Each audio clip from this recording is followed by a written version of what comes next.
Boa noite, colegas. Vejo que o professor Paulo Hoff está aí conosco. Obrigado, professor, pela presença. Vejo que o doutor Miguel Zuruji também está aqui online. Os colegas já estão aqui, os que vão debater, palestrar. Quer falar alguma coisa, professor? Eu gostaria, Vinícius, primeiro eu queria agradecer a presença de todos, especialmente aos colegas que tiraram do seu precioso tempo para preparar essas revisões para nós. Eu acho que no momento que nós temos praticamente 400 oncologistas clínicos trabalhando conosco, é muito importante que nós tenhamos oportunidades como essa de conversarmos, nos encontrarmos e revisarmos o que foi apresentado de mais relevante na ASCO. Eu acredito que são eventos como esse que fazem com que nós nos tornemos um time realmente, harmonize as nossas condutas e faz com que nós continuemos sendo o melhor grupo de oncologistas do Brasil. Então, eu não vou me demorar muito, eu acho que é muito importante, neste momento, dar espaço para todo mundo que preparou as apresentações, mas eu queria agradecer o esforço e dizer que realmente espero que a apresentação de hoje e também dos dias que se seguirão, e lembro a vocês que nós vamos ter esses eventos temáticos até o final da semana, que sejam de muito proveito para todos nós, porque realmente essa foi uma ASCO importante, com apresentações relevantes. E no próximo ano, espero que nós tenhamos a oportunidade de voltar à nossa tradicional festa de sábado à noite, na Smith Tower, né, Vinícius? Um lugar agradável, etc., porque, além de tudo isso que nós estamos fazendo, a ASCO também tem uma relevância enorme na parte de networking com colegas nacionais e internacionais. Então, era só isso que eu queria dizer, desejar a todos um excelente evento. Muito obrigado, gente. Então, pessoal, eu acho que estamos no horário, vamos tentar respeitar o horário para a gente ter uma hora de começar e de terminar. Eu gostaria de agradecer às indústrias, né, que apoiaram esse evento, ao IDO pela impecável organização e sob a coordenação geral do Dr. Paulo Hoff, aos colegas que irão apresentar e debater e os colegas que estão assistindo esse pós-ASCO. Essa reunião será gravada para quem quiser acessar em outro momento, quem não pôde entrar hoje, pode comunicar aos colegas.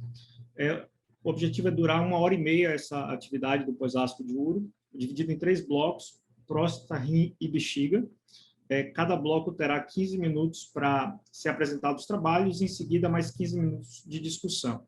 A gente selecionou ao todo 9 trabalhos, devido ao tempo limitado, mas acredito que, para um oncologista generalista, essa lista provavelmente inclui os trabalhos mais relevantes em uro-oncologia. A dinâmica que a gente pensou para o pós-ASCO seria, após a apresentação de cada módulo, seguido de debates, com ênfase sempre no contexto em que o estudo está inserido, seus pontos fortes e limitações, o que foi, o que a gente viu de interessante naquele estudo, e, por fim, importantíssimo, muda ou não muda a nossa prática, ou se melhora nosso entendimento da doença ou tratamento. Eu peço a todos que desliguem os microfones.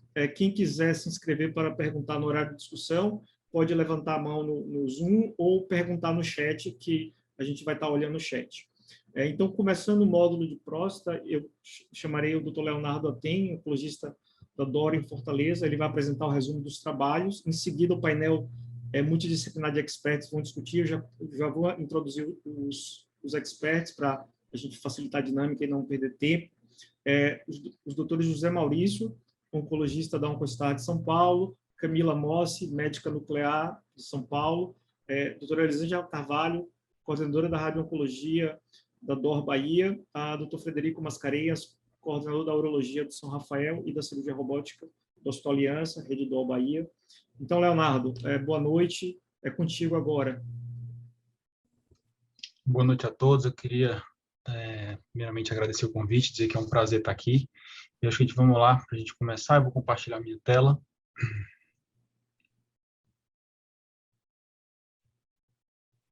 Todos veem minha tela aí? Sim? Sim. Ok? Então, vamos lá. Para quem não me conhece, sou Leonardo Aten, sou oncologista aqui em Fortaleza. E a gente vai, então, falar sobre meus conflitos de interesse. Para essa apresentação, especificamente, eu não tenho nenhum conflito. A gente selecionou, então, basicamente 3 3 abstracts, os mais importantes que a gente considerou para trazer para a discussão. Obviamente tiveram outros, mas esses 3 chamaram a atenção. Esse slide mostra onde é que cada abstract se insere. Então, a gente vai falar do PC1, que é um apresentado pelo Dr. Fizazi, que se encaixa na doença hormônio sensível metastática. Vamos falar do PC3, que foi apresentado pela doutora Silken, que se encaixa na primeira linha do tratamento do câncer de próstata resistente à castração. E, por último, o estudo Vision, que foi apresentado pelo Dr. Morris, que se encaixa no tratamento de terceira linha do câncer de próstata resistente à castração. Começando, então, com o PC1.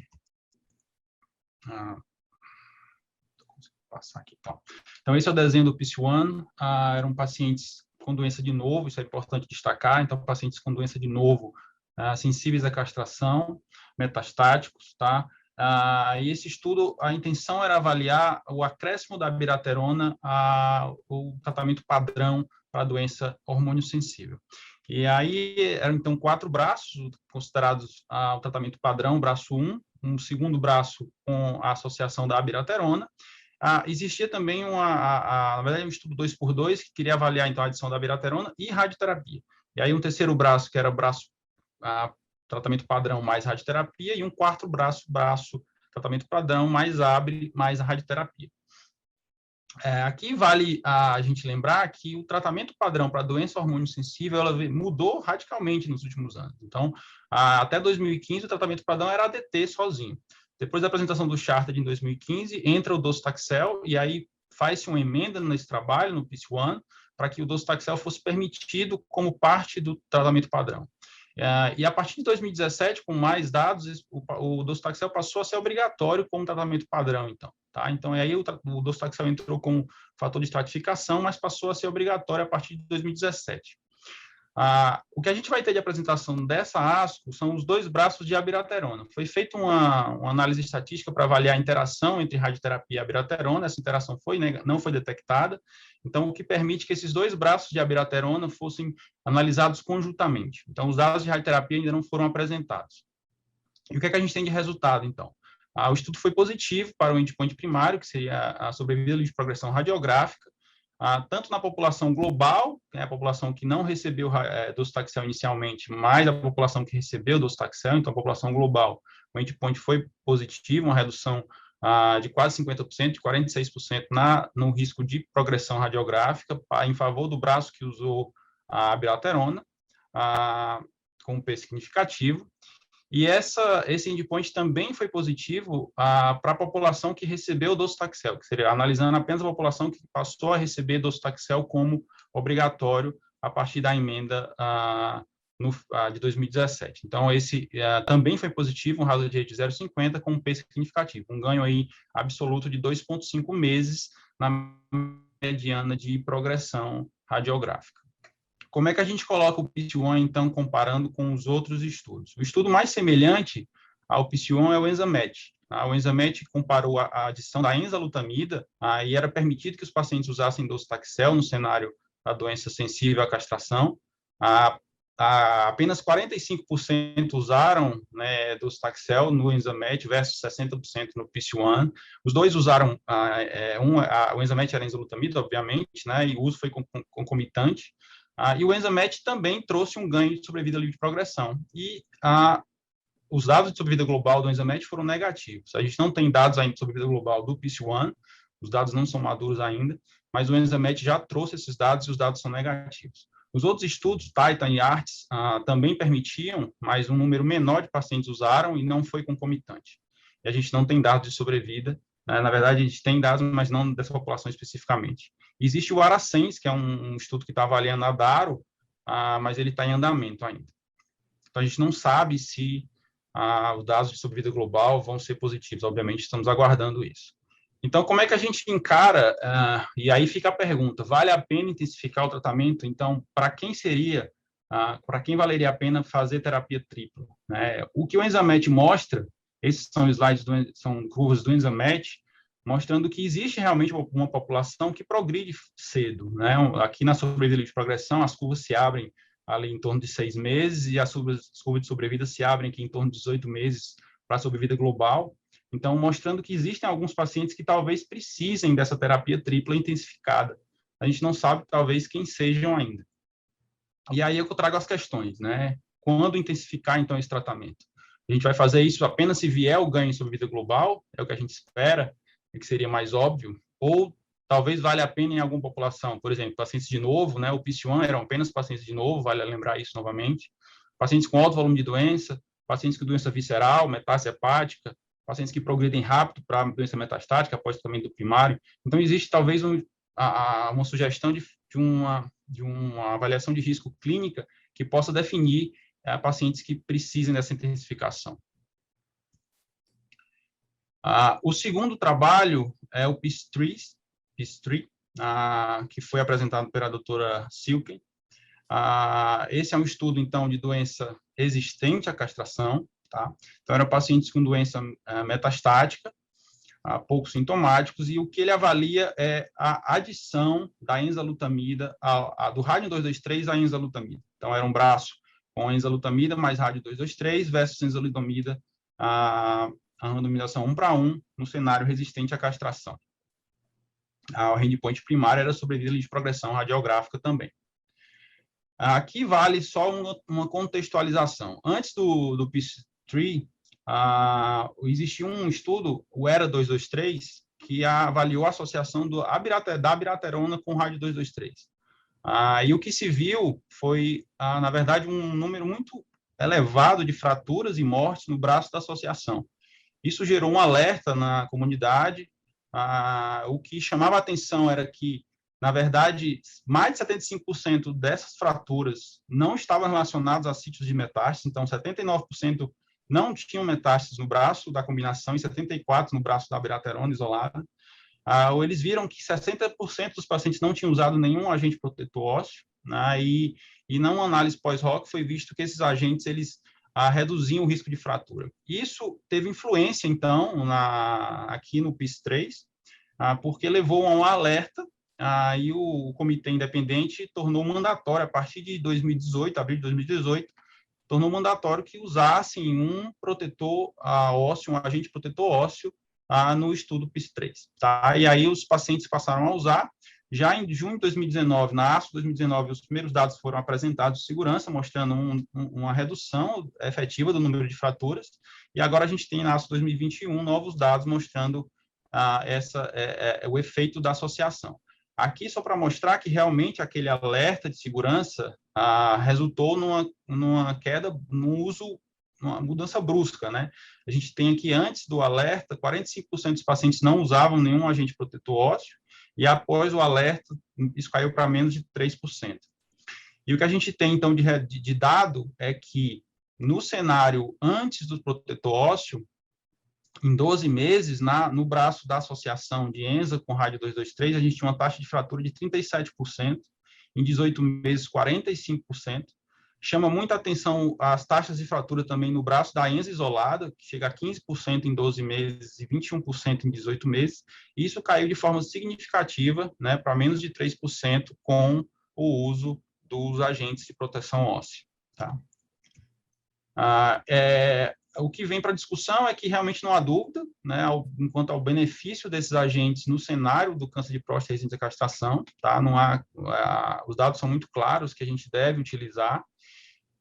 O que talvez venha, o que chame a atenção, como eu mostrei, essas taxas de fratura no braço da ENZA isolado. Então, talvez o que eu trago de questionamento é que talvez a gente precisa ser um pouco mais flexível no uso desses agentes, mesmo nas doses para osteoporose, no cenário da doença hormônio sensível, né? A gente não tem evidência para usar nas doses mensais, como a gente usa no cenário resistente à castração, mas talvez esses pacientes que vão, com o uso mais frequente agora de novos agentes hormonais, como ENZA e AB, no cenário hormônio sensível, esses pacientes vão ter um risco elevado de eventos esqueléticos, e talvez a gente precise usar mais esses agentes, né? Mas é um questionamento que eu trago aqui. O terceiro abstract que a gente vai falar é o VISION, né? Então, é um estudo que foi apresentado na plenária da ASCO. É um estudo que já se encaixa na terceira linha da doença resistente à castração. Então, eram pacientes que é um estudo que avaliou o tratamento com radiofármaco, o lutécio PSMA, versus um standard of care, versus um braço de tratamento padrão. tá? Então, os pacientes eram tratados com 4 ciclos de lutécio PSMA, podendo chegar a 6 nos respondedores, mais o standard of care, versus um braço do standard of care. Quais eram esses pacientes? Eram pacientes tratados com pelo menos uma linha de um inibidor de androgênio, um agente hormonal, inibidor da via do androgênio, e pelo menos uma linha de taxane, pelo menos uma linha de quimioterapia, 1 ou 2 linhas. Então, eram pacientes pelo menos de terceira linha. Vale a pena que tem que destacar o braço standard of care, né? Então, esse era um braço considerado tratamento padrão, mas que ele não era permitido quimioterapia, não era permitido imuno, não era permitido rádio 223 e nem nenhuma droga investigacional. Então, o que torna um braço questionável aqui de standard of care, porque se o paciente tinha usado apenas uma linha de taxane, então talvez essa talvez seja uma das grandes críticas. Vale a pena a gente destacar também os critérios de seleção. Esses pacientes foram selecionados por PSMA, o exame, o PET-PSMA, né? Mas era um critério bem, digamos, menos rígido do que estudos anteriores, como o TheraP, por exemplo, que comparou o lutécio com o cabazitaxel. Então, eles não usavam FDG aqui, né, e permitiam, o critério para a entrada era que o paciente tivesse pelo menos uma lesão positiva no PET-PSMA, e o paciente poderia ter lesões negativas no PET-PSMA, contanto que essas lesões não fossem maiores que 1 centímetro, se fossem ósseas, não fossem maiores que 2,5, se fossem linfonodos, ou doença visceral maior que 1 centímetro. Então, era possível que pacientes até tivessem lesões negativas no PET-PSMA. Isso faz com que o critério seja um pouco mais flexível, um pouco menos rigoroso do que o que a gente conhecia. E o estudo foi positivo para os endpoints primários, para os 2 endpoints primários, sobrevida global na população global. Houve uma redução na sobrevida, uma redução do risco de morte de 38%, com um P significativo, um ganho absoluto de 4 meses na mediana de sobrevida global. Também foi positivo para a sobrevida de progressão radiográfica, e aqui numa análise menor, porque eles tiveram dificuldade de recrutamento no início, então fizeram uma análise numa população após umas mudanças no recrutamento, mas também foi positivo, né, um ganho, uma redução de 60% no risco de progressão, com um P significativo, uma mediana de 8,7 versus 3,4 em favor do lutécio. O que a gente teve de toxicidade para o lutécio é uma toxicidade conhecida, basicamente fadiga, a toxicidade hematológica, boca seca e náuseas e vômitos, são os 4 itens que chamam a atenção na toxicidade. E quando a gente coloca, então, o Vision em contextualização com outros trabalhos, a gente percebe que os dados são muito parecidos, os números são muito parecidos. Então, a gente pegar, na verdade, os 2 estudos aqui que compararam ENZA e AB, né, o AFIRM e o 301, versus placebo no cenário aí de doença resistente à castração, a gente tem um braço controle aqui de placebo de 10 meses, 3 meses, comparando aqui com o braço padrão do Vision de 11,3. O Profound, mais recente, comparou olaparib versus AB ou ENZA, mas um cenário de sequenciamento de uma das duas, então o paciente usava AB, depois ENZA. A gente sabe que uma taxa de resposta muito baixa, né, uma sobrevida de progressão muito curta, com uma sobrevida aqui na casa de 15 meses. E o Alcímpica, que foi o rádio, comparou também com o Best Standard of Care, o rádio 223, mais ou menos muito semelhante, praticamente igual, 11,3 meses. Então, quando a gente coloca o Vision nesse contexto, realmente parece que era um braço padrão pouco ativo, né, quase comparável a placebo, mas houve um ganho em sobrevida global para o lutécio PSMA, em favor do lutécio PSMA. O que vem de questão, no meu entender, quando eu analiso o Vision, é assim, respondendo à pergunta, a gente deve incorporar o lutécio PSMA na prática clínica? Eu acho que sim, há dados para isso, há uma droga ativa, a gente já tinha os dados do TheraP versus cabazitaxel, e agora temos os dados do Vision. Eu acho que a gente não tem resposta ainda, são essas perguntas que eu coloquei em sequência. Primeiro, como selecionar? A gente precisa fazer FDG, então essa é uma questão não respondida. Qual vai ser o critério de PSMA? Vai ser o do TheraP? Vai ser esse, né, quando for aprovado? Um critério menos rigoroso. Como sequenciar o lutécio dentro das opções que nós já temos? Será que há benefício em trazê-lo para linhas mais precoces? Não temos dados ainda de segurança, porque pode haver uma limitação do uso de drogas posteriores, como quimioterapia, por exemplo.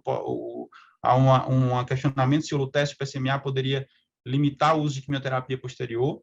É possível reexpor a um radiofármaco, ao lutécio ou a outro radiofármaco? E, por final, como combinar o lutécio-PSMA com outros agentes, tá? Como o olaparib, enfim, os outros novos agentes hormonais. Eu acho que são questões não respondidas ainda. Mas, sem dúvida, o lutécio-PSMA é ativo e torna-se uma das opções para o tratamento desses pacientes. Acho que era basicamente isso. Leonardo, excelente apresentação, foi bastante clara, exatamente no tempo. Gostei Obrigado. muito dos seus slides. E agora eu chamo o painel de multidisciplinar de experts para debater, né? Para respeitar o tempo, eu vou moderar um pouco a sessão e queria já começar sugerindo que o Dr. Zé Maurício coloque esses estudos em perspectiva no landscape do câncer de próstata resistente à castração, né, do Vision, e dê a opinião dele. Depois aí eu queria ver a médica nuclear, a doutora Camila, depois a radioterapia, e aí abre para os outros colegas comentarem, como o doutor Frederico. Então, é com vocês agora. Legal. Bom, parabéns aí, Leonardo, conseguiu resumir 3 trabalhos tão importantes em pouco tempo. Eu vou falar bem brevemente, até para respeitar o horário, a gente poder dar oportunidade para que todos falem. Eu acho que o estudo mais importante desses 3, sem dúvida, é o Vision, né? É um estudo que eu tive assim, a felicidade de ver uma parte dele, principal período de recrutamento. Eu estava no Memorial enquanto esse estudo estava recrutando. O Michael Morris, que é o PI desse estudo, né?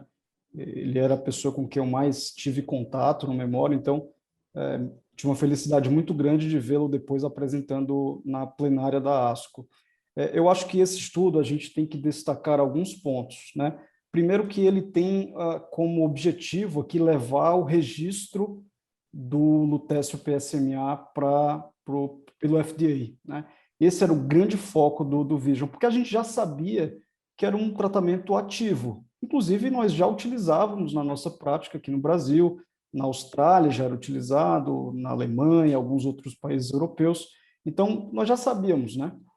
E o fato de ser um tratamento ativo, né? Os pacientes nos Estados Unidos também sabiam disso, né? Isso levou a uma certa perda de equipós entre os braços do estudo, né? E isso fez, o Leonardo comentou, né? Mas isso levou a grande proporção de pacientes que eram randomizados para o grupo controle a abandonarem o estudo. Isso colocou em risco, né, a própria execução e interpretabilidade dos resultados no longo prazo. Então, quando eles notaram que a taxa de dropout estava em torno, posso estar enganado no número preciso, mas acho que era em torno de 40%, 45%, alguma coisa nesse sentido. Chegou a 56%. Um número muito alto, né, de dropout. Por quê? Porque os pacientes eles queriam fazer um tratamento ativo, o lutécio PSMA já era reconhecidamente um tratamento com sua eficácia em termos de redução do PSA, em termos de melhora de sintomas, etc., né? Então, muitos deles abandonavam o estudo e iam para outros centros, até mesmo em Nova York, fazendo estudos de fase 1, ou mesmo em países europeus, né, que eles podiam fazer o tratamento através do standard of care, né? Então, o que eles fizeram, eles propuseram, junto com o FDA, algumas medidas, né, preventivas de atuação junto aos pacientes e aos centros também, junto com os médicos, para melhor selecionar os pacientes e para melhor educar esses pacientes antes da entrada no trial, né? E isso levou a uma redução significante, né, da taxa de dropout. Aí o Léo me corrige o número, mas caiu de 56 para algo em torno de 15, né? Foi uma coisa nesse sentido, né? Então, ou seja, realmente era uma questão mesmo de selecionar e educar o paciente. O estudo ele foi positivo para o desfecho primário. Na verdade, eram 2 desfechos primários, sobrevida global e RPFS, né? O estudo foi positivo. Claramente, ele os números em termos de magnitude de benefício, eles são muito semelhantes aos outros tratamentos, né, que a gente já dispunha, né? Mas, de certa forma, eu confesso que me deixou um pouquinho desapontado. Eu esperava um pouco mais em termos de magnitude, tá? Esperava que as diferenças a mediana, né, fossem maiores. Algo que me reconforta é que nós temos uma pequena proporção de pacientes, algo em torno aí de 15%, né, em torno disso, que têm a sobrevida livre de progressão mais longa. Então, talvez a gente precise selecionar melhor esses casos. Eu acho que a imagem dessa reflexão que o Léo colocou sobre a possível utilização do FDG, né, a gente ainda tem muito a aprender quanto a isso, mas a gente também tem muito a aprender quanto à seleção molecular. Então, talvez pacientes com alteração em genes de reparo se beneficiem mais, é uma hipótese, né? Talvez você precise quantificar o PSMA, né? Será que tem algum método que a gente possa utilizar no futuro? Então, essa tecnologia, nós vamos ver nos próximos, depois que o FDA aprovar, né, o tratamento, a gente consegue prever que a gente vai ter uma explosão de novos estudos e tentativa de melhor selecionar os casos, e a gente vai ter bastante vamos dizer, bastante avanço nesse sentido também, né? Passando para os outros estudos, o PEACE-3, o PEACE-3, que foi apresentado pela Silke Gillensen, é um estudo importante. O Léo colocou todos os pontos que eu acho mais relevantes, né? E aqui o comentário é que nós já sabíamos desses dados de que os BPAs, né, os agentes de proteção óssea, previnem as fraturas, né, em pacientes que utilizam enzalutamida mais rádio. Agora, chama muito a atenção enzalutamida isolada, 15% de fratura, né, de incidência cumulativa. Eu acho que essa reflexão que o Léo colocou de talvez a gente precisa cuidar melhor da saúde óssea dos pacientes, né, considerar para alguns casos, principalmente pacientes que têm osteopenia ou osteoporose diagnosticada, esses pacientes eles precisam ser considerados para o uso de inibidor, de protetores ósseos, né? E principalmente quando a gente percebe que os principais sítios de fratura eram em lugares que não tinham metástases, né? Ou seja, eram fraturas por insuficiência óssea, tá? Então, acho que é uma reflexão importante também. O PEACE-1, que é o estudo europeu, né? Esse estudo eu acho ele muito importante, mas os dados de sobrevida global ainda são muito imaturos. Então, eu não tenho certeza ainda se a gente deva já pensar em incorporação à prática, a superintensificação do tratamento, né? Ele tem 4 braços e tem um desenho fatorial, né? E eu acho que algo que também a gente precisa ficar bem de olho é a questão da radioterapia para o primário, né? E aí eu vou deixar a Elisângela também comentar com mais detalhes sobre isso, mas a gente tem o braço H do Stampede mostrando ganho de sobrevida global para pacientes de baixo volume, né? Então, aqui o PEACE-1 ele vai dar mais informação para a gente. Em relação à conclusão, talvez nem todos tenham visto, né, as conclusões da ASCO, mas eu achei que foi um pouquinho, na apresentação do Karim Fizazi, eu achei que foi um pouquinho, ele colocou isso de uma forma um pouco, vamos dizer, talvez ele se excedeu na conclusão, tá? Ele fez um questionamento se nós deveríamos continuar negando um ganho de sobrevida livre de progressão radiográfica de 2 anos e meio, né? Mesmo que nós não tenhamos dados de sobrevida. Eu acho que, infelizmente, sim, porque a gente não tem o dado mais importante de sobrevida. E quando a gente randomiza pacientes para um tratamento contínuo versus não ter esse tratamento contínuo, naturalmente você vai ter melhor sobrevida livre de progressão, né? Mas acho que eram esses os meus comentários, não vou também me alongar demais.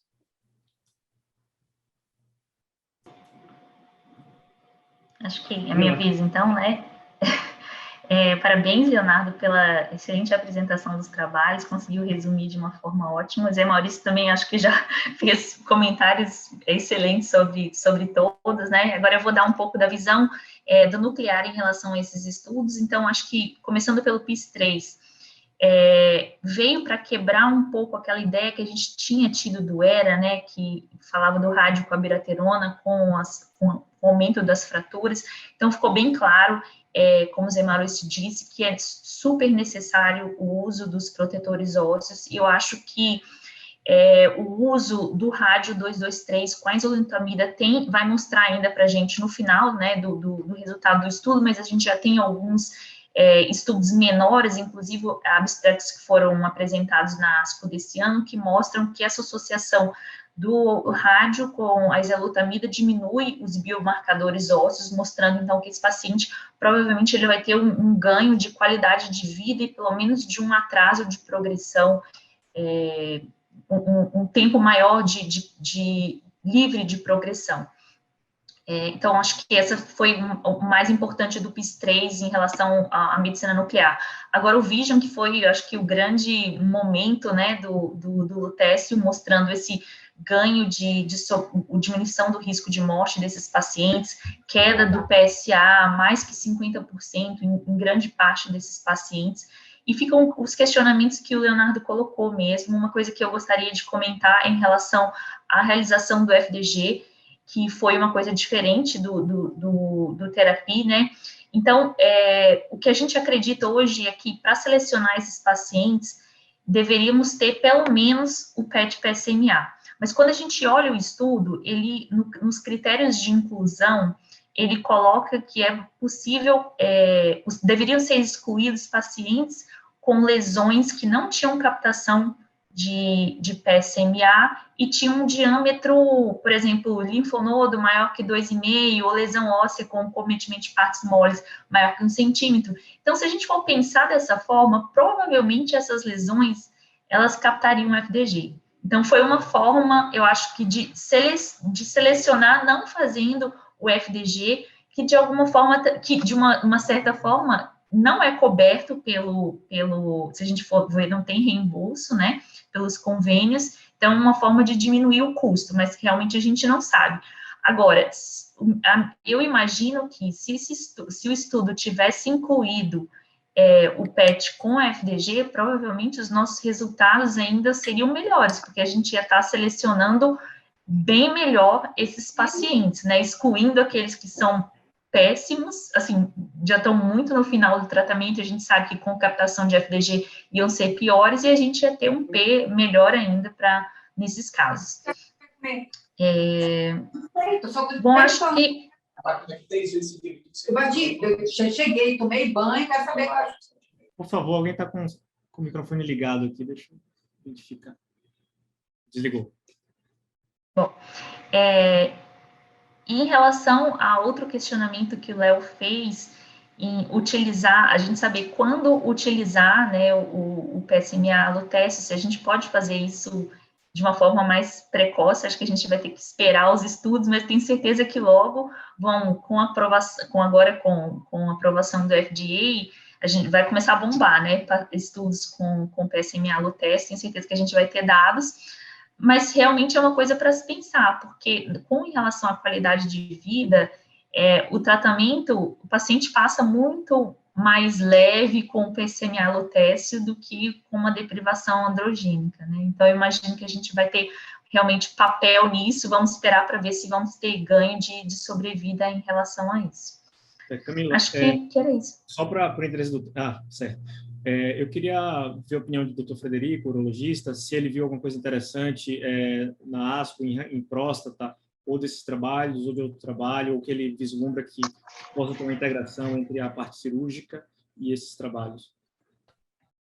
Bom, eu queria dizer que eu um pouquinho um peixinho fora do aquário aqui, que é urologista falando de trabalhos no Congresso de Oncologia, mas eu queria falar sobre os dois trabalhos, sobre o PIS-3 e sobre o Vision. Primeiro, dizer que o PIS-3 ficou claro que ele ainda não está falando sobre a efetividade, né? Foi um chamado do IMDC para falar sobre a segurança ainda. E o que me alertou e chamou a atenção é que, apesar de a gente conhecer que o uso dos protetores ósseos já é uma coisa totalmente batida e garantida nos pacientes resistentes à castração, ficou muito claro que isso não é utilizado na prática, né? No estudo mostrou 60% de pessoas que não usam, e não era 223, já tinha mostrado, 60% não era 223, e agora ainda 50% das pessoas não usavam os protetores ósseos. Esse é um dos grandes chamados. Por enquanto, os estudos fora do cenário de quem usou os protetores ósseos, o resultado da associação ainda foi negativo, né? A gente não sabe como é que vai ser o resultado no final, vamos ficar alerta, mas, por enquanto, o que mostrou aqui nesse estudo é falar sobre a segurança e sobre a necessidade do uso do protetor ósseo. Isso é o que ficou claro, pelo menos para mim, urologista vendo isso. Em relação ao Vision, eu analisei o estudo e a gente enxerga como cirurgião, eventualmente, até um ganho pequeno, né, de sobrevida e um ganho livre de recorrência radiológica, de progressão radiológica. Uma coisa que me chamou a atenção é que, na avaliação para a entrada no estudo, eles fizeram um PET com PSMA e tinha que ter uma lesão, mas na avaliação de progressão, eles fizeram um scanning padrão, standard. Então, será que a avaliação durante o estudo não foi insuficiente para dizer se tinha ou não tinha progressão? E a outra que eu queria uma opinião de vocês em relação a custo-efetividade. Pelo menos eu avaliei, aí eu olhei na internet, em alguns lugares que ofereciam esse tratamento ainda é caro, né? 20 mil euros, no cenário de um tratamento longo, né? São 4 ou 6 aplicações, eventualmente. Qual que é a custo-efetividade? Eu queria perguntar para a Camila se ela poderia falar, e perguntar para vocês também se vocês acham que o PSMA lutécio vai passar para antes do rádio 1223, uma vez que ele é tumor dirigido, independente da localização da metástase, e não metástase óssea dirigida, como o rádio 1223. Fred, desculpa, mas eu vou jogar essa discussão ou para no finalzinho, se a gente tiver algum tempo, ou para nossas sessões de segunda-feira ao meio-dia. Queria que Lica comentasse se ela viu alguma coisa interessante em próstata, ou que a gente comentou ou não, em 1 minuto no máximo, Lica. Desculpa pelo tempo. O Zé facilitou muito a minha fala, né? Porque realmente o Fizazi deixou muito em aberto exatamente qual que era a população. Na verdade, quando a gente olha os slides, a gente percebe que a radioterapia foi indicada em óligo, né? Em óligo metastático. Então, eu acho que, pelo menos do ponto de vista de radioterapia local, de radioterapia para controle local, talvez ele só confirme realmente os achados do STAMPEDE, né? Que ainda é muito questionado, porque a análise de subgrupo não estava prevista para aquela população, e na análise global do STAMPEDE não houve ganho, apenas nos pacientes de baixo volume. Então, como no estudo do Fizazi, os pacientes de baixo volume que foram à radioterapia, talvez ele realmente nos coloque mais na crista da onda do ponto de vista de indicação de tratamento local para esses pacientes. Pessoal, rapidamente, antes da gente passar para a próxima sessão, eu vou abrir aqui para o Dr. Daniel Rachironi fazer algum comentário. Ele pediu aqui no chat. Daniel, contigo.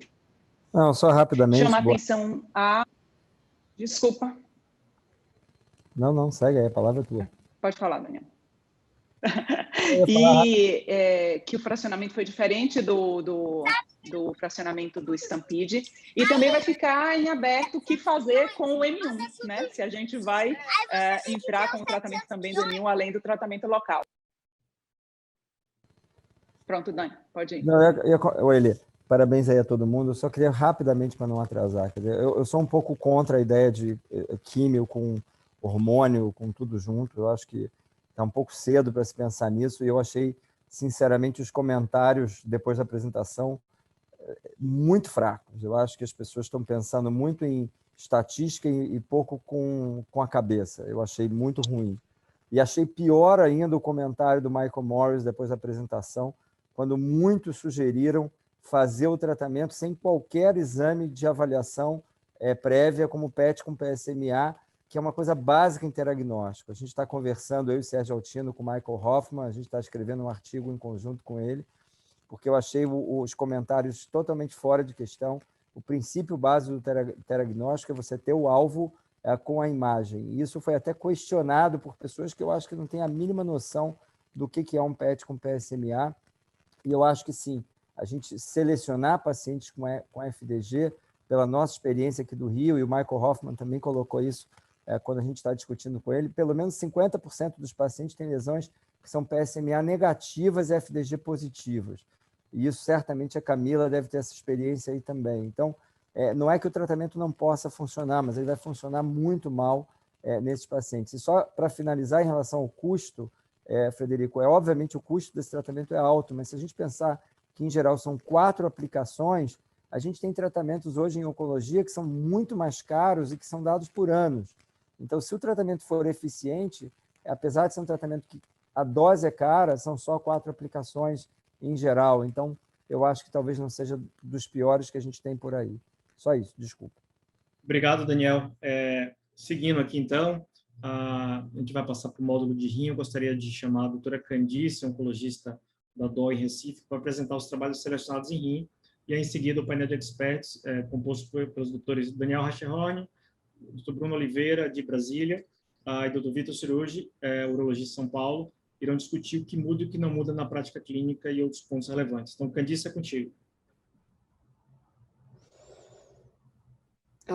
Eu acho que eu compartilhei errada, só um minutinho. Boa noite a todos. Vocês estão vendo minha tela? Não, né? Estou vendo você. E agora? Sim. Joia. Muito bem, boa noite a todos. Muito obrigado, Vinícius, pelo convite para apresentar esse módulo de rim. E a pergunta que eu acho que a gente vai discutir bastante ao final é se nós teremos um tratamento adjuvante para o câncer renal. Então, meu nome é Candice Lima, eu sou oncologista clínica aqui em Recife e vou basear a minha apresentação nesses 3 estudos. O estudo Keynote 564, que foi de pembrolizumab adjuvante, que foi o estudo de apresentação na plenária, dada a importância dele. Na sequência, o Keynote 426, para doença metastática de pembro e axitinib em primeira linha. E, por último, a apresentação que foi de uma sessão de pôster discussão, que foi o abstract 4509, que de nivo e cabozantinib para histologias não células claras. Então, o Keynote 564, ele recrutou pacientes com carcinoma de células renais, de células claras, que tinham sido submetidos à nefrectomia, pacientes de risco intermediário, intermediário alto, alto, ou ainda pacientes que tivessem doença metastática ressecada, que não tivessem recebido tratamento sistêmico e numa randomização 1:1, receberam ou pembrolizumab, de 3 em 3 semanas por 1 ano, ou placebo de 3 em 3 semanas por 1 ano. O endpoint primário desse estudo foi sobrevida livre de doença, e o endpoint secundário sobrevida global, principal e segurança. Então, essa foi a primeira análise interina, era uma análise interina programada para quando se atingissem aproximadamente 265 eventos de sobrevida livre de doença, e naquele momento também tinha tido 51 eventos de sobrevida global, mas para sobrevida global o estudo ainda é muito imaturo. Então, ele tinha 95% de força para detectar um hazard ratio de 0,67, com alfa de 2,5, e eles conectados, né? Então, precisaria ser positivo em sobrevida livre de doença para seguir com o cálculo da sobrevida global. Então, esses são os resultados do estudo. A gente percebe que com a mediana de follow-up de 24 meses, nenhum dos 2 braços ainda atingiu a mediana de sobrevida livre de doença, mas as curvas começaram a se separar logo na primeira avaliação, e elas permaneceram separadas com 12 meses e 24 meses, cerca de 9% de diferença. Uma redução do risco de recidiva de 32%, com P de 0,01. Quando a gente analisa todos os subgrupos, a gente percebe que os hazard ratios, eles favorecem todos o pembrolizumab, mesmo para a população PDL1 negativa. Para a sobrevida global, a gente percebe que ainda os dados são muito imaturos, foram muito poucos eventos que aconteceram de sobrevida global, e o hazard ratio de 0,54, as curvas parecem ir, como eles falaram, muito lá na direção certa, mas ainda são dados imaturos de sobrevida global. O que os autores concluíram é que foi um estudo positivo, sim, para a sobrevida livre de doença e que esse benefício se estendeu a todos os subgrupos. Não houve uma toxicidade inesperada, então nenhuma morte relacionada aos efeitos colaterais do tratamento. Foi o primeiro estudo de fase 3 que demonstrou benefício de imunoterapia adjuvante em câncer de rim e que tem, de fato, um potencial de se tornar a terapia padrão.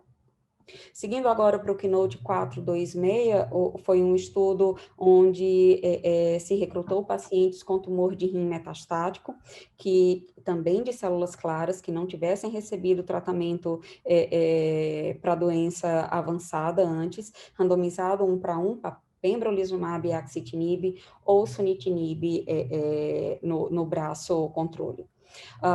Os endpoints primários eram combinados de sobrevida global e sobrevida livre de progressão, e os endpoints secundários, taxa de resposta, duração de resposta e segurança. Nesse follow-up atual de 42 meses, o que se encontrou foi um ganho em sobrevida global, passando de 40 meses, a mediana de sobrevida global do sunitinib para 45,7 meses do Pembrixac, com um hazard ratio de 0,73 e um P significativo. A sobrevida livre de progressão também, aqui com 36 meses, ela quase que dobra para os pacientes que receberam pembrolizumab e axitinib quando comparados com sunitinib. A taxa de resposta também foi maior no grupo combinado, com cerca de 60% de resposta parcial e completa e 10% de resposta completa. Os autores concluíram que esse foi o estudo com segmento mais longo de imunoterapia e inibidor tirosina quinase em primeira linha para tumor de rim.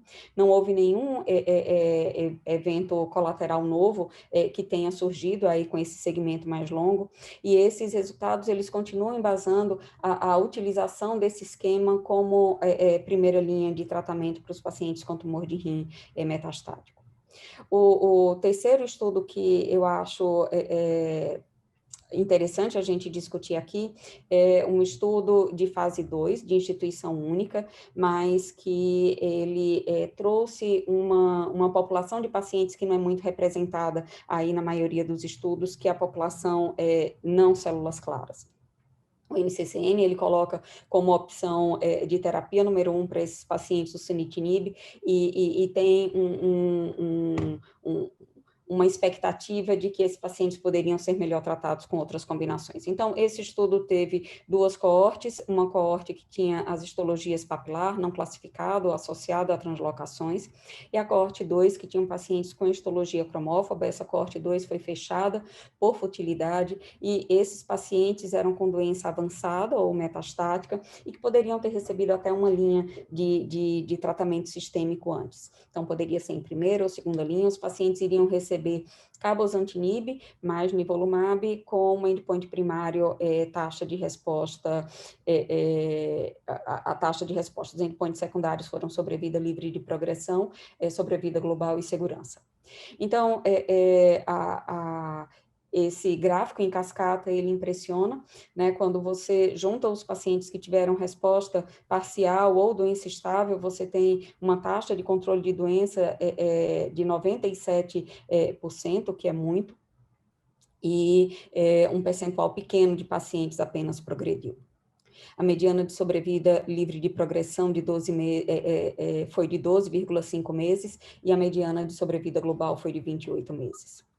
Esses autores, eles também tentaram identificar geneticamente se existia algum tipo de alteração molecular que pudesse predizer resposta ao tratamento, e nenhuma que seja capaz de mudança de paradigma, mas encontrou que dos pacientes que tinham mutação no NF2, tinham 5 pacientes em 6 com mutação no gene da neurofibromatose tipo 2 tiveram resposta objetiva, e 4 de 5 pacientes com mutação no gene FH.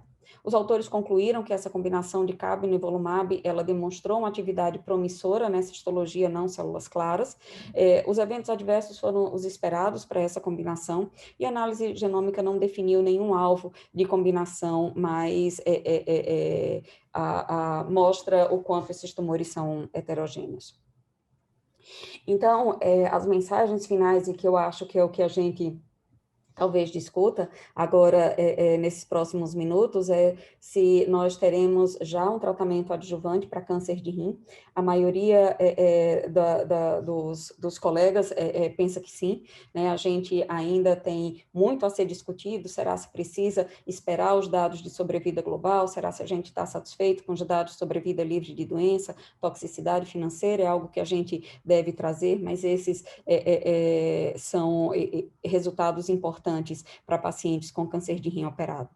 Um outro ponto de discussão é a combinação de pembro e axitinib. Ele segue como um tratamento bem recebido em primeira linha, mas como ele se encaixa aí com os outros inibidores de tirosinoquinase junto com imunoterapia, ou a combinação das duas como ipinivo, que se usa muito para os pacientes de alto risco. Para histologia não células claras, a combinação de nivo e cabozantinib mostrou uma taxa de controle de doença realmente bastante importante, que talvez deveria ter uma mudança aí nas recomendações de como a gente deveria tratar esses pacientes. Era isso, pessoal, que eu tinha para trazer para vocês. Muito obrigada. Candice, obrigado, viu? Excelente apresentação. Eu agora, nesse que vai debater agora, tem o doutor Daniel, o doutor Bruno e o doutor Vitor. Vitor, eu vou deixar você falar primeiro, senão os oncologistas não vão deixar você falar. O que você viu de interessante em câncer renal nessa ASCO, ou que foi apresentado, ou algum trabalho que você queira mencionar? Legal, muito obrigado. Eu fico feliz em representar os urologistas aqui. Eu vou ser bem breve, vou comentar na ordem que a Candice já sintetizou os trabalhos. Primeiro, o Keynote 564 me trouxe uma certa empolgação, porque no cenário adjuvante a gente sabe que não existia nada que funcionava muito bem. Acho que tem 3 ou 4 trabalhos prospectivos que testou sorafenib, tonzopanib, sunitinib, e esse acho que talvez seja o trabalho mais relevante, na minha opinião, porque ele traz uma mudança de conceito e aponta para uma direção que a gente não imaginava. Só queria comentar que talvez os grupos, acho que eles queriam selecionar, abranger muitos pacientes e acabaram fazendo um grupo heterogêneo. Eles incluíram pacientes que tinham metástase e misturaram com pacientes que tinham uma doença PT3 ou PT2 com padrões patológicos de agressividade. E no final acabou ficando uma porcentagem pequena de pacientes com metástase, acho que 6%, 8% com tumores, com pacientes que tinham um tumor de alto risco. A maioria, 86%, era de risco moderado ou alto, e isso acabou talvez confundindo o resultado do estudo. Não dá para fazer uma análise de subgrupo, isso me decepciona um pouco. Mas esse estudo me deixa uma pulga atrás da orelha, porque me traz 3 perguntas. Eu queria ver o pembro sendo usado no cenário igual do Carmena.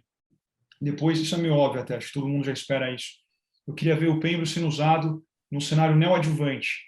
A gente sabe que não tem nem estudo de alto impacto analisando a neoadjuvância de anticorpo monoclonal, e talvez seja um primeiro passo esse resultado positivo.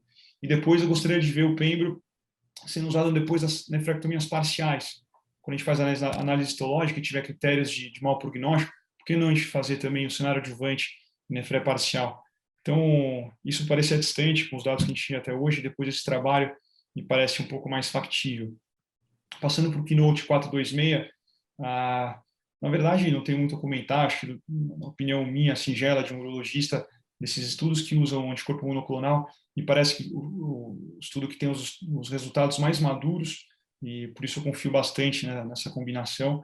Óbvio que, de novo, não conheço tão profundamente que nem os oncologistas, mas ele me deixa eu fiquei muito curioso para ver um estudo como esse, com o mesmo desenho, que usasse pembriaxi num braço e no outro, em vez de sunitinib como controle, usasse axitinib, para ver o real efeito, o efeito puro do pembrolizumab, que não dá para ver nesse estudo. Obviamente, acho que a vantagem de ter usado sunitinib é que todos os outros usaram sunitinib, isso torna os estudos um pouco mais comparáveis. E passando para o checkmate, na verdade, o que me chama mais atenção dessa combinação de cabo e nivo para os tumores que não eram células claras foi o resultado negativo desse estudo, porque a gente já sabe que os cromófobos respondem mal, e, na verdade, os estudos que a gente tinha até hoje eram estudos pequenos, com números pequenos de pacientes, esse também não foge disso, e nenhum respondeu, eles interromperam esse braço do estudo, porque não teve resposta. Isso reforça para os urologistas que raramente a gente vê tumor metastático de cromófilo, mas é um cenário ruim. A gente tem pouca alternativa para tratar esses pacientes. E esses são meus pontos de vista. Bruno. Vamos lá então, Vinícius. Eu vou falar na sequência também o Keynote 564, que avaliou o papel do pembro adjuvante. O Vitor falou bem, tem uma heterogeneidade dos pacientes que entraram, né? 80% era intermediário a alto, mas eu queria os dados de quais são intermediários, porque nesse grupo aí você tem de 20% a 80% da chance de recidiva. Enfim, os outros grupos, pacientes M1 era só 8%, mas o estudo foi positivo, né? Principalmente para sobrevida livre de doença, com hazard ratio em torno de 0,62, uma diminuição do risco de recidiva em 38%, e a despeito da sobrevida global tem um hazard ratio 0,54 e não foi estatisticamente significativo. Enfim, eu acho que esse estudo muda um pouco a prática, a despeito da gente ter estudos anteriores com inibidores de tirosina quinase, a gente tem cerca de 6 estudos, um ainda está em andamento, que é com o everolimus, o Everest, acho que os dados saindo também não vão mudar muita coisa. Um ponto importante desses estudos com inibidores de tirosina quinase foi os critérios de inclusão. O único que deu positivo foi o S-TRACK, porque ele incluiu pacientes T3, pacientes de mais alto risco do que os outros. Então, eu acho que o critério de seleção é importante para a gente determinar uma adjuvância. E o não uso dos inibidores de tirosina quinase, obviamente, foi em relação à toxicidade. Você dá um ano de subtente para o paciente adjuvante, foi isso que o estudo não pegou na prática. Em contrapartida do estudo com pembro, eu acho que a gente tem mais manejo e mais fácil a gente utilizar o pembro adjuvante.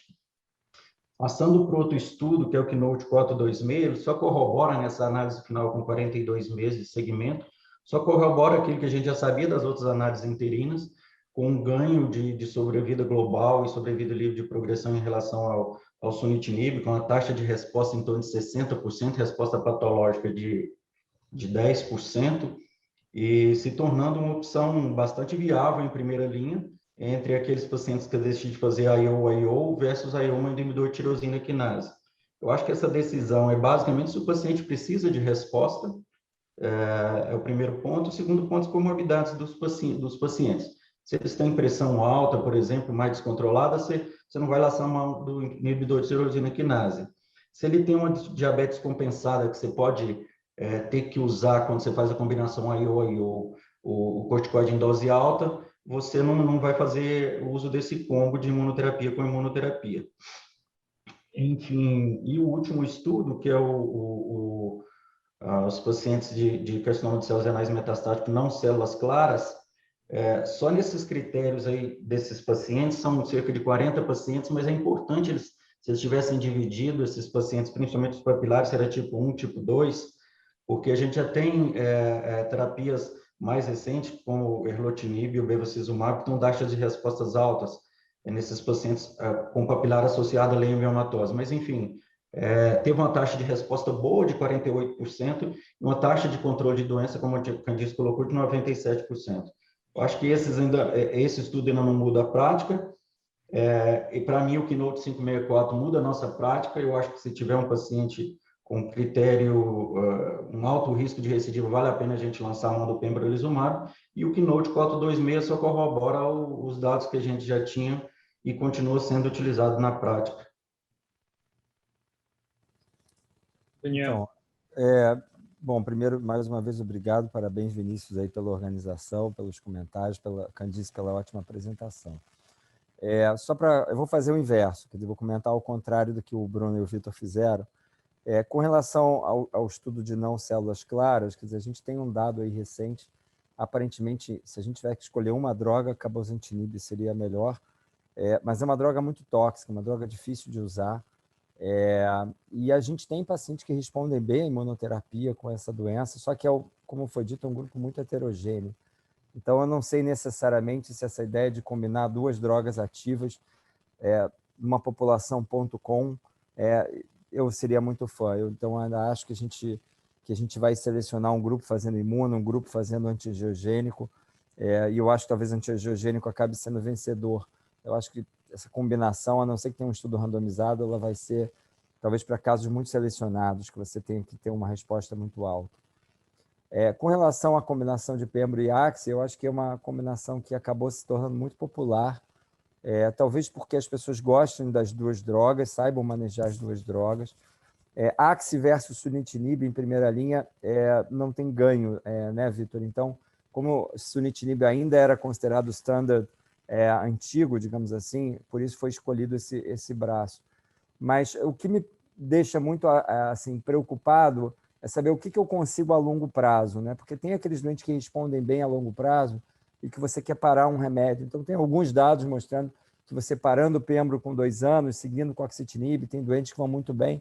Eu ainda fico me perguntando se a gente não pode parar tudo em algum momento para alguns doentes. Então, eu sinto falta um pouco de dados de longo prazo dessa população, no sentido de tentar descalonar o tratamento naqueles doentes que têm, eventualmente, uma remissão completa, que é o grande objetivo quando a gente faz esse tipo de tratamento mais intenso, ou pelo menos só com imunoterapia isolada, tipo ipinivo. E, por fim, a questão do pembro adjuvante, quando o estudo foi apresentado, eu me incomodei muito, assim como o Vitor falou, com os doentes metastáticos. Eu achei que isso estava sujando o estudo. E aí, quando o Tony e a Hannah comentaram os dados, eu achei até o comentário muito interessante, porque eu não tinha olhado para o copo do outro lado. Eles disseram, poxa, você vê, a gente teve um grupo pequeno de doente metastático R0, e esse grupo teve um benefício ainda maior. Então, isso mostra que quanto maior o risco, maior o benefício. Então, tipo, se eu tiver um doente com muito alto risco, isso vai ser muito eficiente. Eu achei interessante, porque eu tinha olhado como um contaminante, eles olharam como um reforço para a indicação de uma proteção no doente de alto risco. Eu acho que é interessante a visão deles. Suja o estudo? Suja, mas eu acho que o conceito é interessante. Concordo com tudo que o Bruno falou. A única coisa que eu fiquei fazendo um pouquinho de papel de advogado do diabo, o estudo tem um ganho de sobrevida livre de doença, tem uma tendência a ganho de sobrevida global, e é um tratamento que todo mundo está acostumado e que ninguém tem medo. E aí eu fiquei me perguntando por que a gente não falou tão bem do estudo nivolumab adjuvante, que foi apresentado há pouco tempo para a doença urotelial. E, assim, o dado de sobrevida livre de doença é igual, né? A redução de risco com nivolumab em urotélio foi igual. O que a gente não tem é dado de sobrevida global. Então, esse estudo tem mais força do que aquele, porque eu já tenho uma tendência a ganho de sobrevida global. E talvez porque a gente confia muito mais em imunoterapia para rim do que confia para urotélio. Mas, assim, se a gente for ser crítico e falar só em sobrevida livre de doença, o nivolumab adjuvante também teve o mesmo impacto e as pessoas foram muito negativas. E se a gente for ser um pouquinho mais chato, o S-TRAC para sutente adjuvante também teve o mesmo ganho de sobrevida livre de doença, mas ninguém adotou porque não teve ganho de sobrevida global, porque é tóxico para caramba, porque a maioria dos doentes não aguentam. Então, assim, é só uma crítica, porque às vezes o mesmo grau de benefício leva a decisões diferentes. Então, eu acho sim que o FDA vai acabar aprovando, eu acho que a gente vai acabar fazendo isso na nossa prática para doentes de risco mais alto, e acho que a gente vai ter um grande problema, porque o doente que falhar, a gente não vai saber o que dá em primeira linha. Então, ou a gente vai acabar dando ipinivo em primeira linha, dependendo do tempo que demorar para progredir, ou a gente vai dar vai dar TKI isolado, axitinib isolado, ou cabozantinib isolado em primeira linha, que vai ser engraçado isso. Então, assim, acho que essa que vai ser a grande pergunta, o que a gente vai fazer se o doente progredir depois. Mas acho que a gente vai acabar sendo obrigado, como dizem os americanos, a oferecer isso para o paciente de alto risco a partir da aprovação desses dados. Obrigado, Daniel. Obrigado aos colegas. Poderia ficar discutindo aqui horas. Eu vou passar para o próximo módulo de bexiga. Eu acho que a bexiga esse ano foi muita discussão sobre a preservação de bexiga na doença musculoinvasiva. Eu vou convidar o Dr. Elton, radio-oncologista da Oncocidade de São Paulo, que ele vai apresentar os principais trabalhos. E, em seguida, a Dr. Deusdedit, a doutora Lisa, a doutora Karine Trindade vão debater esses trabalhos. Então, Elton, contigo. Boa noite, Vinícius. Boa noite a todos. Estão me ouvindo bem, então, né? Sim. Obrigado pelo convite, Vinícius. Ótimo evento, alto nível, evento entre amigos, muito boas as discussões. Então, como o Vinícius falou, os 3 estudos destacados aqui que a gente separou são, de fato, para preservação de órgão. Deixa eu só me minimizar aqui. Aí.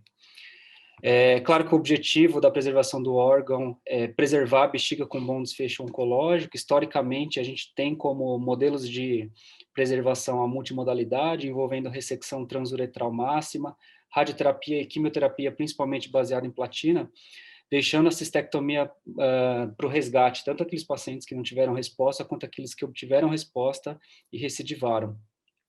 Os endpoints mais importantes talvez seja a taxa de resposta clínica, né, o potencial aí de preservação, a sobrevida livre de doença com bexiga intacta, então baixa taxa de cistectomia de resgate, e, é claro, sobrevida global comparável ao tratamento padrão histórico, que é a cistectomia. Então, eu separei 3 estudos de fase 2. O primeiro deles, do grupo de Nova York, que envolveu um esquema com gencitabina e radioterapia hipofracionada com pembrolizumab. Então, eram tumores uroteliais e as variantes eram permitidas, o estadiamento entre T2 e T4A. Então, eles faziam pembro, 200 miligramas IV, depois de 2 a 3 semanas, ressecção transuretral máxima, e aí sim, entre 3 a 4 semanas, radioterapia hipofracionada, 52 grays em 20 frações, com gencitabina e pembrolizumab. Depois de 12 semanas, então, os pacientes eram submetidos à cistectomia, à cistoscopia, citologia urinária e exames de imagem.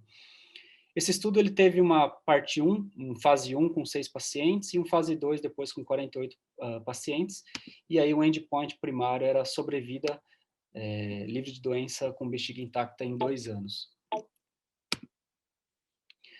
Aqui eu separei, eu destaquei, na verdade, as características dos pacientes. 70% era T2, 26% T3, 4% T4, e o interessante é que 28% não eram candidatos cirúrgicos, e 72% sim eram pacientes FIT que optaram, então declinaram da cistectomia.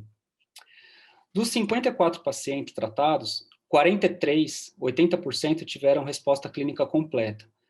Note aqui que 11 pacientes, na verdade, eles não fizeram ou a biópsia ou não fizeram a citologia nesse primeiro reestadiamento. E aí os autores eles consideraram que, como esses pacientes no outro estadiamento não tiveram evidência de doença, eles acabaram incluindo esses no grupo de resposta completa. Resposta completa era citologia e biópsia negativa. A resposta parcial era quando o paciente ele recidivava com tumor in situ, então foram 7,4%. Sem resposta, ou seja, T1 ou mais, não houve paciente, e um paciente progrediu. Quando a gente olha, então, no primeiro ano, a sobrevida livre de doença com bexiga intacta, essa taxa aqui foi de 89%, e a sobrevida livre de metástase em 1 ano, 85%, então uma análise interina.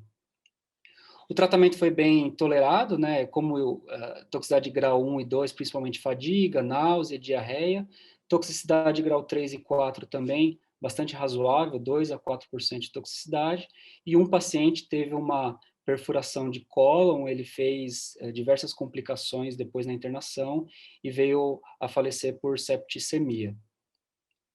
Depois eles tentaram caracterizar quais foram as toxicidades relacionadas ao pembro, então aqui também fadiga e rash em torno de 25% grau 1 e grau 2, e uma baixa taxa de toxicidade de grau 3 e 4, em torno de 2%, e incluíram aquele paciente com toxicidade de grau 5.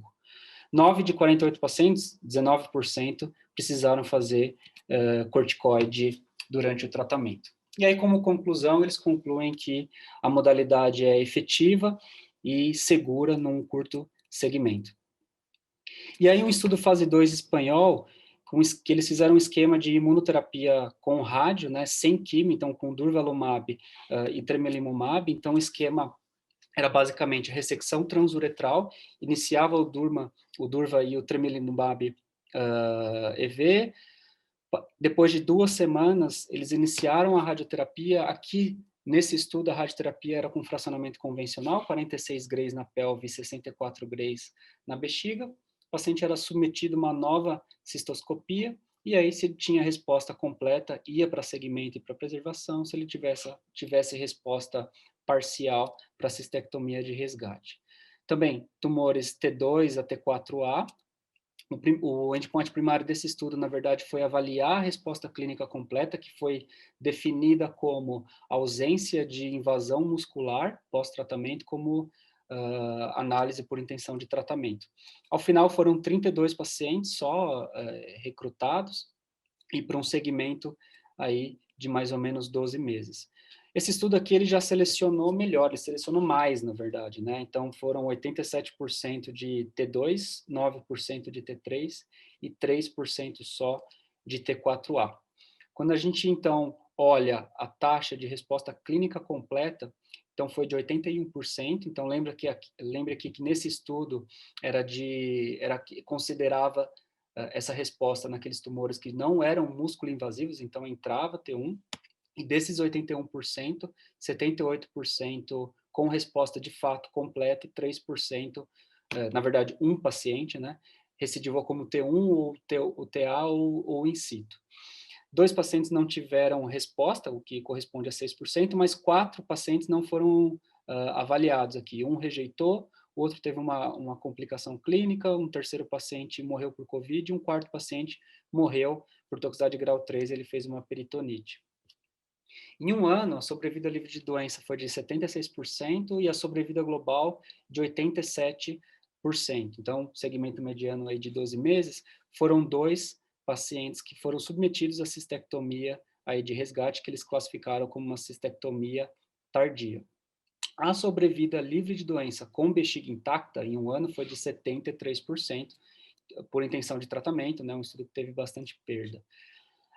Também, toxicidade bastante aceitável, né, toxicidade grau 3 e 4 geral, aí, de 10%, a maioria aqui diarreia, 4 casos, 12%, e um paciente teve toxicidade grau 5, ele fez uma peritonite. Também ele conclui que esse esquema envolvendo radioterapia e quimioterapia, ela é efetiva, com baixa toxicidade, num curto segmento.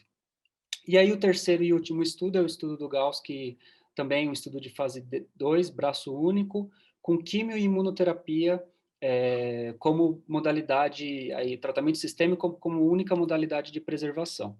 Então, novamente, T2 a T4A, o esquema era gencitabina, cisplatina, com 4 ciclos de nivolumab. Então, os pacientes, eles eram reestadiados com também cistoscopia, biópsia, citologia urinária e ressonância magnética. Os pacientes com resposta clínica completa, eles é que escolhiam se iam para a cistectomia ou se eles partiam para o segmento. E os pacientes observados, então, eles faziam mais 4 ciclos de nivo. E os pacientes sem resposta ou resposta parcial iam para a cistectomia. Aqui ele definiu como endpoint primário, na verdade, o conjunto de dois endpoints, né, que o benefício que ele chama foi definido como sobrevida livre de metástase em 2 anos, em pacientes que foram para segmento, ou aqueles pacientes que tiveram resposta patológica completa quando submetidos à cistectomia, e aí ele esperava aí esse benefício previsto de 80%. Aqui sim, o estadiamento parece mais vida real, né? Você vê que tem um estadiamento mais distribuído, 57% T2, 32% T3, 12% T4. E aí foram 76 pacientes, dos que terminaram o tratamento e foram reestadiados, foram 64. 31 tiveram resposta clínica completa, isso corresponde aqui a 48%, e 33 pacientes não tiveram resposta clínica completa. Desses 31 pacientes, 30 optaram por seguir, né, e um paciente optou pela cistectomia e era um papilífero, né, não tinha doença invasiva. E aqui a representação gráfica do segmento. Os pacientes, então, em vermelho, livre de doença, aqui a barrinha em azul, aqueles que recorreram, o pontinho azul aqui, então, é a recorrência local, o verde é a cistectomia de resgate, e o amarelo nesse paciente aqui que teve uma metástase à distância. Aí eles fizeram algumas análises interessantes. Então, daqueles pacientes que tiveram a resposta clínica completa e recorreram e foram submetidos, então, à cistectomia tardia, esses foram 6 pacientes. 3, na verdade, recorreram como doença superficial ou sem doença. 1 e 1 aqui. Um T0, um TA e um in situ. E aí sim, 3 pacientes, um T2, 2 T2 e um paciente com T4, N1, quando resgatado. E aqueles pacientes que foram para cistectomia imediata que não tiveram resposta clínica completa. Eu destaco aqui que 2 deles, 7%, não tinham nenhuma doença, 18% tinham tumor in situ, 11%, 3 pacientes T1, e aí os demais, sim, doença músculo-invasiva. Aí, como critérios de segurança, né, eles não atingiram, então, o que eles categorizaram como esquema, como toxicidade limítrofe, então eles classificaram, na verdade, esse esquema como um esquema seguro, não foi atingido aí os critérios de insegurança, de toxicidade severa do estudo. Então, eles concluem, novamente, então, que é um esquema efetivo e que, para um curto segmento em análise interina, também pareceu um esquema efetivo, seguro. Eles também vão reportar análises moleculares e de marcadores mais para frente, tá? Acho que, na verdade, era isso. Tentei falar em 10 minutos os 3 estudos, agora vou deixar espaço aí para vocês discutirem.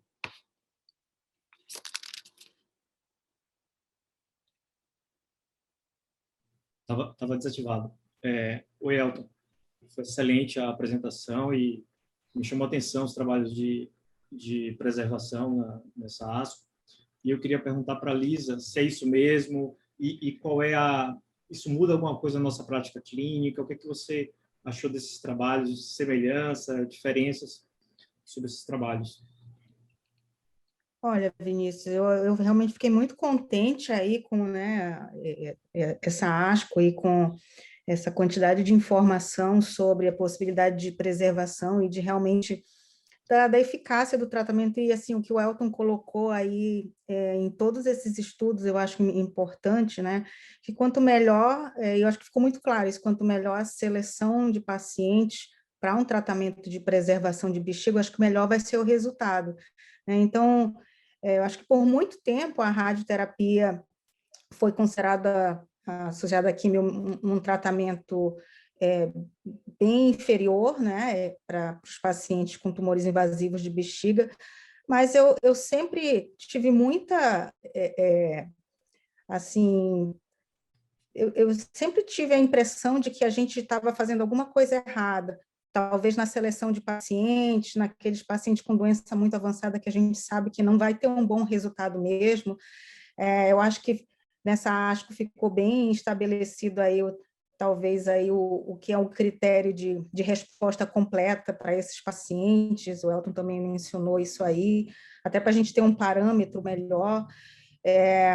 Eu acho que os esquemas utilizando imunoterapia vão ter seu espaço e, sem dúvida nenhuma, vão melhorar ainda mais o que a gente eventualmente pode entregar e preservar órgão, porque acho que o Deusdedit vai falar aí, né? Uma coisa é você dizer que o paciente tem indicação de uma cistectomia, outra coisa é o paciente aceitar uma cistectomia, né? Então, acho que a gente tem que fazer e está fazendo um bom papel. Eu achei muito interessante, né, esse estudo do Memorial, que o Elton apresentou primeiro, de hipofracionamento, né, porque é uma coisa que está entre nós. Eu acho que o hipofracionamento realmente veio para ficar.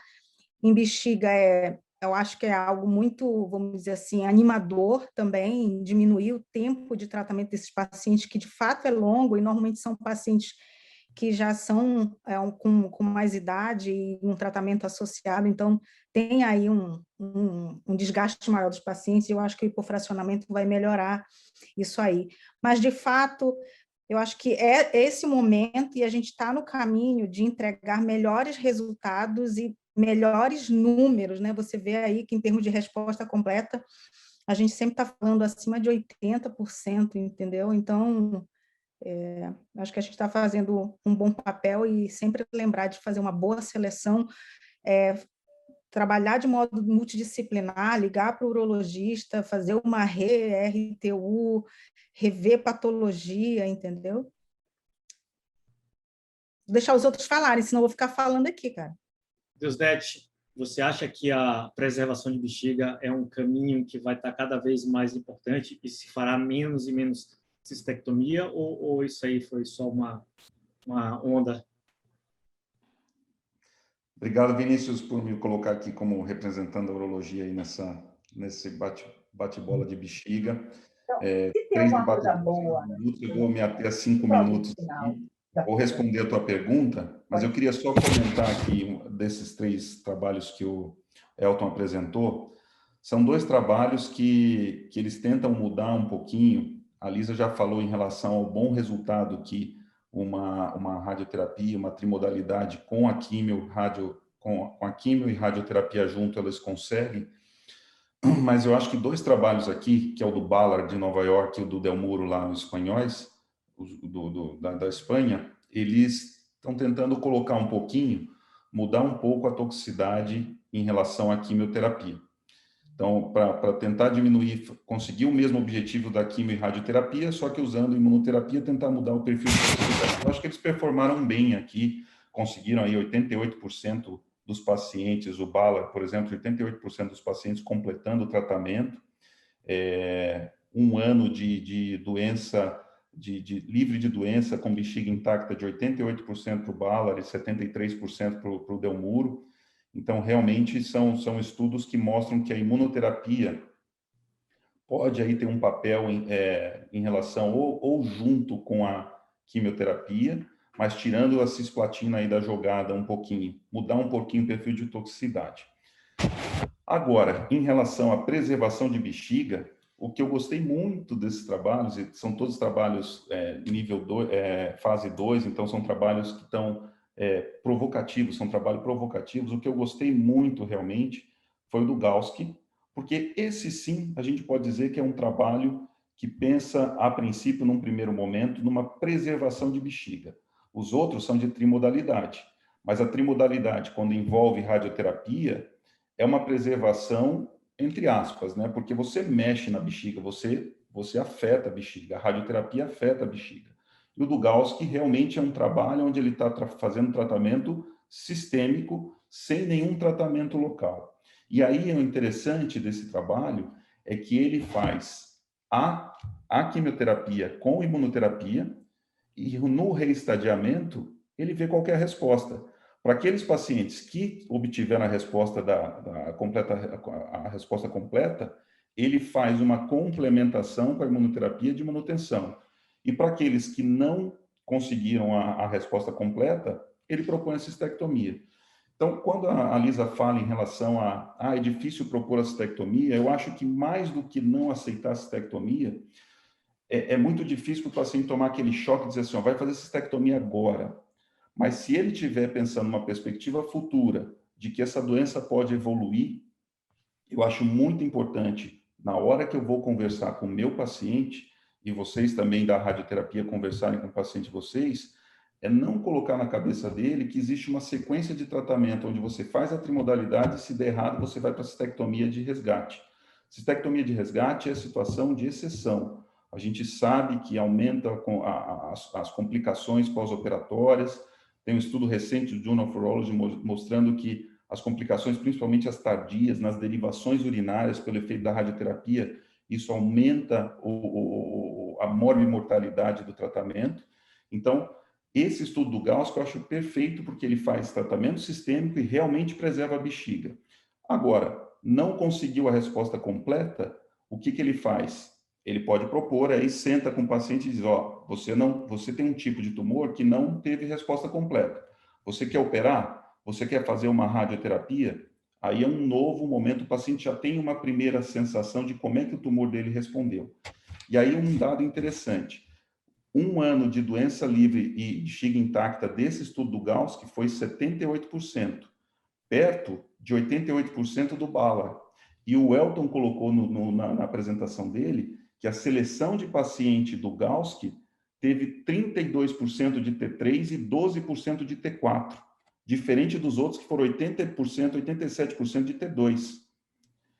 E por último, eu acho que colocando a imunoterapia aqui em perspectiva, eu acho que a biologia molecular vai selecionar esses pacientes melhores. Tem um trabalho do Andrea Neck, lá do San Rafael, que ele vê que, por exemplo, os subtipos luminares... Olha o meu tempo aqui, acabou o meu tempo, viu? O alarme fazendo... 5 minutos. E o Andrea Neck mostrando que, assim, os pacientes que têm um subtipo luminar respondem pior à imunoterapia com pembrolizumab. Então, essa busca do fator preditivo vai ser muito importante para a gente nessa abordagem sistêmica com preservação de bexiga.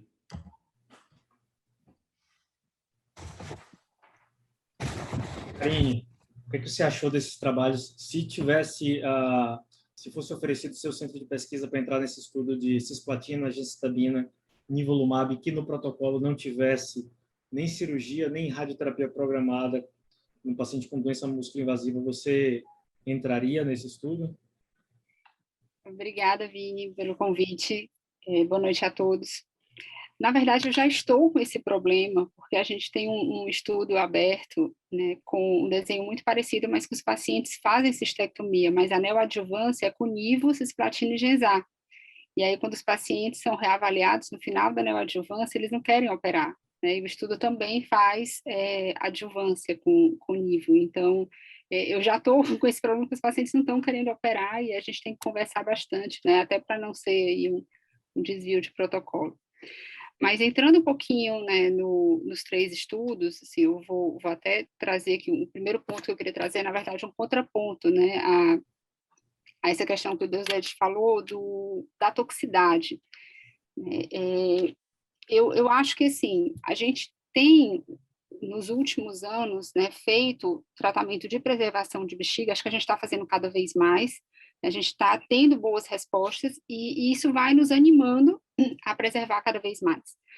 E as toxicidades, elas têm sido muito manejáveis, né? Acho que principalmente quando a gente começou a fazer cisplatina, gemcitabina, né, no lugar da cisplatina para aqueles pacientes que não podem, ou até só a cisplatina. Então, esses pacientes, eles têm tolerado bem.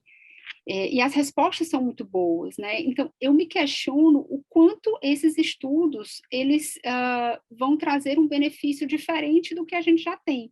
Eu acho que a questão é que os estudos de preservação, eles são poucos, eles são ruins, então a gente não consegue ter um embasamento teórico muito grande, né? A gente tem aprendido muito mais na prática mesmo, e eu me questiono, eu acho que um desses estudos até teve uma toxicidade razoável, e eu me questiono o quanto a gente vai ter um impacto, né, oneroso, né, são tratamentos muito mais caros, versus tratamentos muito mais baratos e que, na prática, são bem tolerados, né? Então, assim, não tenho visto muito benefício desses 2 estudos. Tem vários outros em andamento, né? O próprio Dr. André, né, que na discussão dos artigos, ele mostrou uma tabela, ele tem mais de 15 estudos em andamento de preservação de bexiga com imunoterapia, de fase 2, de fase 3, então acho que ainda tem muita coisa para ser discutida para frente, né? Muitos resultados. Esses estudos, eles ainda não mudam a nossa prática, né? Mas eu acho que para frente a gente vai ter maiores respostas. E eu me questiono, assim, se a gente comparasse, né, tivesse comparando químio com rádio, imuno com rádio, se haveria algum benefício, eu acredito que não, né? Mas a gente ainda não tem essa resposta. Principalmente, assim, esses resultados foram muito bons, mas foi aquilo que já foi colocado aqui, muitos pacientes T2, né? Então, a gente já sabe que esses pacientes respondem muito bem à quimio e rádio. Então, muitas vezes na RTU já tirou a doença inteira, né? Ficou ali uma doença microscópica, então a gente sabe que as respostas vão ser excelentes. Se a gente, na prática, a gente acaba fazendo isso um pouco mais para um T3, né? Um paciente que não pode. Então, essas respostas, assim, para mim, elas já eram esperadas, esses resultados não diferem muito do que a gente já tem. Um outro ponto que eu queria trazer aqui para a discussão é a questão da própria avaliação de resposta, né, que ela não foi a mesma nos estudos, né, acaba que a gente não sabe ainda como avaliar a resposta à quimio-rádio neoadjuvante, a verdade é essa, nem a quimio sozinha neoadjuvante. Então, o estudo do Dr. Gaudes, ele foi um estudo muito audacioso, né, de não fazer nem cirurgia, nem quimio-rádio, mas a gente não sabe o quão essa avaliação de resposta que ele fez é realmente definitiva. Então, acho que precisa realmente de um follow-up mais longo para a gente ter uma avaliação se isso é duradouro mesmo, né, se esses pacientes vão ter essa resposta aí por muito tempo. Um outro ponto que eu acho que é muito interessante, né, e que isso vai nos ajudar a incorporar cada vez mais a quimio-rádio, né, é essa decisão de 30 pacientes decidiram preservar e um paciente só decidiu operar daqueles que tiveram resposta.